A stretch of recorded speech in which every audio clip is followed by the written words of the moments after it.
19 verse 30, sabi ni Jesus, tapos na. Kaya maraming tao nagsasabi kung tapos na, wala na tayong gagawin para maligtas. Kaya dito maraming tao ang nagkamali sa pag-unawa. Pero ang tanong, ano po ba ang natapos? Ang natapos po ay ang gawain ni Kristo sa krus. Ang pagbayad sa kasalanan, ang sakripisyo, at ang kanyang paghandog para sa tao.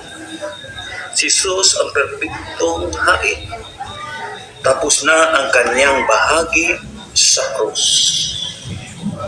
Natapos na ang gawain ni Kristo, ngunit hindi pa tapos ang tugon ng tao. Bayad na ang kaligtasan, pero kailangang tanggapin at sundin. Kaya ayon po sa Acts chapter 2 verse 37 to 38, ang mga tao nagtatanong, ano ang aming gagawin? At si Pedro sumagot po sa kanila, magsisi at magpabautismo ang bawat isa sa inyo sa pangalan ni Jesucristo para sa kapatawaran ng inyong kasalanan at matanggap ninyo ang banal na Espiritu. Kaya kung gusto mong matanggap ang kaligtasan na inaalok ng ating Panginoong Jesucristo, sumasampalataya ka sa Kanya, magsisi ka sa iyong kasalanan, magpabautismo ka sa Kanyang pangalan para sa kapatawaran ng iyong kasalanan at matanggap mo ang banal na Espiritu. Mga kaibigan, ating bigyan reaksyon itong Oneness Pentecostal na nangangaral ng mali. Sabihin natin mali kasi alam po natin na ang Biblia ay isa po itong nagsasabi ng katotohanan. Pero ang ginawa ng mga Oneness Pentecostal, mga kaibigan, ay dinagdagan po nila ang kaligtasan sa paraan ng kanilang bautismo daw sa tubig. At gamit-gamitin po nila ang pangalan po ni Jesus Christ upang sila po ay magmukhang totoo ang kanilang ang kanilang pangangaral. Pero sa John 19 po, mga kaibigan, malinaw po dito na sinasabi dito, titilistay. Ang ibig po sabihin ito, sa Griego po yan, mga kaibigan, ay may dalawa po itong kahulugan ng titilistay po. It is finished.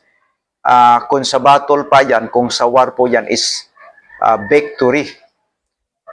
The battle is done. At sa doon po sa huwis po yan ay was already win from the case. At saka doon po sa business sector po o term ay finish, it means paid already. Now, sa pagtuturo ng mga Oneness Pentecostal, mga kaibigan, malalaman po natin yayabang po nila ang kanilang bautismo sa tubig ay makapagligtas po doon. Pero nalalaman po natin, mga kaibigan, na ang isa pong kawatan o tulisan na kasama po ni Kristo doon sa cross ng Kalbaryo sa Luke 23:40 to 53, mga kaibigan, ay wala po itong bautismo sa tubig. Bakit naman po nakapunta sa langit? Yan po natin pagmasdan maigi, mga kaibigan, mga kapaluwes ko, na ang turo ng Oneness ay hindi po sang-ayon sa salita o sa Biblia. Kaya mag-iingat po tayo ngayon dahil ang pinakamasinungaling dito sa ating paligid ngayon, yung mga pastor ng mga Oneness Pentecostal. Kasi pag hindi pa kayo na bautismo sa kanila, ganun po ang kanilang approach na kailangan pang magpabaptize sa pangalan ni Jesus upang ikaw ay maligtas. But tapos ka ng binautismuhan sa kanila, iba naman ang kanila pong ipagsasabi sa kanilang mga member. Sabi po nila noon, sabi pa nila, tapos ka ng mabautismuhan, magsasabi na po ito, kailangan kang mag-endure, magpatuloy sa paglilingkod upang ikaw ay maligtas. Mga kaibigan, isa po itong great scam na pinaasa ka pero hindi naman totoo.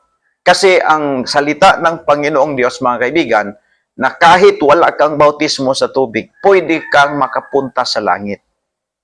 Kasi yung tulisan po na kasama ni Kristo doon sa krus ng Kalbaryo, mga kaibigan, ay wala po itong bautismo. Si Kristo may bautismo sa tubig. Ang mga apostolos binautismuhan po ni John the Baptist. Pero makita po natin, mga kaibigan, na ang kasama po itong pinako ni Kristo, pinako sa krus Kalbaryo, kasama po ni Kristo ay wala pong bautismo. Eh bakit naman nakapunta sa langit? Kasi alam po natin, mga kaibigan, sa Acts 16:31, ang sabi po doon ni Paul, believe on the Lord Jesus Christ and thou shalt be saved at thy house. Malinaw po, mga kaibigan, na ang pananampalataya mo kay Kristo, siya pala ang makapagligtas po sa atin. Ephesians 2:8, malinaw po doon. For by grace are ye saved through faith and not of yourself.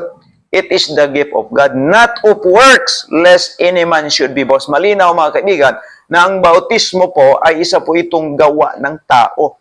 Kaya doon po, mga kaibigan, ay sinasabi po ni Apostol Paul doon na hindi po gawa ng tao. Yung ikaw po ay mananampalataya kay Kristo, tatanggapin mo siya, maliligtas ka kahit wala kang bautismo sa tubig. Yan po ang itinuro sa Biblia. Kaya mag-ingat po tayo sa mga Oneness Pentecostal, mga kaibigan. Isa po itong mangmang, isa po itong tinatawag nating preacher ng kasinungalingan. Mag-ingat po tayo sa kanila.